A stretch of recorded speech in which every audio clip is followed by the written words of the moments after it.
மறைமுக விளம்பரங்கள் மது விளம்பரங்கள் இடம்பெற்றிருக்கு அன்புமணி ராமதாஸ். மறைமுக மது விளம்பரங்கள்லாம் இடம்பெற்றிருக்கு அன்புமணி ராமதாஸ். எப்படி விளம்பரம் நான் பார்க்கல. என்ன விளம்பரம் கொடுத்துருக்காங்க? மதுபான விளம்பரங்கள் கார் ரேஸ் பாதையில் மதுபான நிறுவனங்களுக்கு அதை அகற்றணும்னு அன்புமணி ராமதாஸ் கேட்குறேன். இல்லை, இப்போ ஒரு இந்த கார்பரேட் விடியாத அரசை பொறுத்தவரையில் முக்கியமாக இன்னைக்கு மக்கள் பிரச்சனை கவனம் செலுத்துறதில்ல, அவங்க சரக்கு விற்கிறது தான் கவனம் செலுத்துறாங்க. எப்படி இருக்காங்க? சரக்கு விற்கிறதுல டாஸ்மாகனுடைய அந்த வியாபாரம் இன்க்ரீஸ் ஆகணும். பெரிய சாதனை பண்ணிட்டாங்க. 35,000 கோடியிலேருந்து 42,000 கோடி ரூபாய் ஏற்றி விட்டாங்க. அதை ஏற்றி விட்டு போகாமல் இப்போ FL2 அதாவது வந்து அந்த அதனுடைய லைசன்ஸ் 1700க்கு கொடுத்துருக்குறாங்க. தவிர ஒரு 3000 மணமகள் மன்றம்னா என்ன?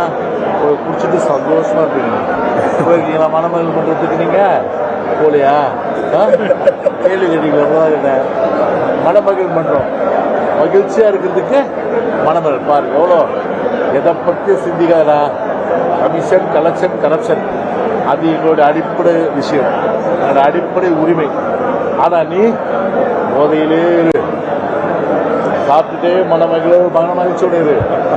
FL2 லைசன்ஸ் எடுத்துக்கோ, மணமகள் மன்றம் ஒரு 3000 எடுத்துக்கோ. அப்படி ஒரு பக்கம் டாஸ்மாக் இருந்தாலும் ப்ரைவேடைசேஷன் போயிட்டு இருக்கு. அப்படி இருக்கவங்க இந்த மாதிரி வந்து பண்ணுவாங்க. பார்த்து இந்த மாதிரி பண்ணாமல் இருந்தால் தான் அது உலக அதிசயம், பண்ணாமல் இருந்தால் தான் உலக அதிசயம். ஆனால் அவங்கள பொறுத்தவரை இப்போ அது வியாபாரம் ஆகிறதுக்கு அவங்க விளம்பரம் பண்ணியிருக்காங்க. அதில் அவங்கள பொறுத்தவரை பார்த்தீங்கன்னா ஒரு குடியிலே வருமானத்தை ஏற்றி தமிழ்நாட்டு மக்களை குடிகாரனாக்கி அதன் மூலம் வருமானத்தை பெருக்கி அதன் மூலம் வந்து அவர்களும் வளங்குளித்து மக்களை வந்து ஒரு போதையை வச்சுட்டு எந்த ஒரு அக்கிரமங்களும் அரசுடைய அக்கிரமங்கள் வெளியே வராமல் அளவுக்கு மக்கள் மயக்கத்திலேயே இருக்கின்ற அடிப்படையில் ஒரு தெளிவான கொள்கையை இந்த கார்பரேட் அரசாங்கம் வகுத்திருக்கு. அதன்படி தான் போயிட்டு இருக்கு. நீங்க பல்வேறு விமர்சனங்கள் வைக்கிறீங்க. ஆனா முதல்வர் வந்து 900 கோடிக்கு ஒப்பந்தம் போட்டிருக்காரு. ஆப்பிள் நிறுவனத்தோட ஒப்பந்தம் போட்டிருக்காரு. தமிழகத்தை தொழில் முதன்மை மாநிலமா மாற்றிட்டே இருக்கும் அப்படின்னு சொல்றாரு. எவ்வளோ பெரிய பொய்! 18 லட்சம் பேருக்கு வேலை கொடுத்துருக்காங்களா? பொய் சொல்றதுக்கு ஒரு அளவு வேணா சொல்லுங்க. 18 லட்சம் பேர், 65 லட்சம் பேர் வேலை வாய்ப்பு இல்லாமல் பதிவு செஞ்சு காத்துட்டு இருக்காங்க. இன்னைக்கு இவர் 18 லட்சம் பேருக்கு வந்து நாங்கள் வேலை வாய்ப்பு கொடுத்துருக்கோம் அப்படின்றாரு. சரி, நீ நெட்டில் போடுங்க 18 லட்சம் பேருடைய பேர், அட்ரஸ்ஸு, அவருடைய குவாலிஃபிகேஷனு, எந்த டிஸ்ட்ரிக்டில் எவ்வளோ அப்படி நெட்டில் போடுங்க. வாய் கூசாமல் பொய் சொல்கிறது இல்லையோ, வாய் கூசாமல் வந்து அண்ட புழுகு ஆகாச புழுகுனா திமுக தான். அந்த அளவுக்கு பார்த்தீங்கன்னா வந்து முழுக்க போய் எவ்வளோ தொழில்கள் இங்கே நசிது. இங்கே பார்த்தீங்கன்னா இங்கே வந்து மீன்பிடி தொழில் இப்போ டீசல் விலையேற்றத்தால் அழிச்சிட்டு போயிடும். ஏன் அதனுடைய எக்ஸைஸை குறைங்க, அந்த தொழில் நல்லாயிருக்கும். மானியத்தை இன்க்ரீஸ் பண்ணுங்க, ஒரு மானியம் கிடையாது.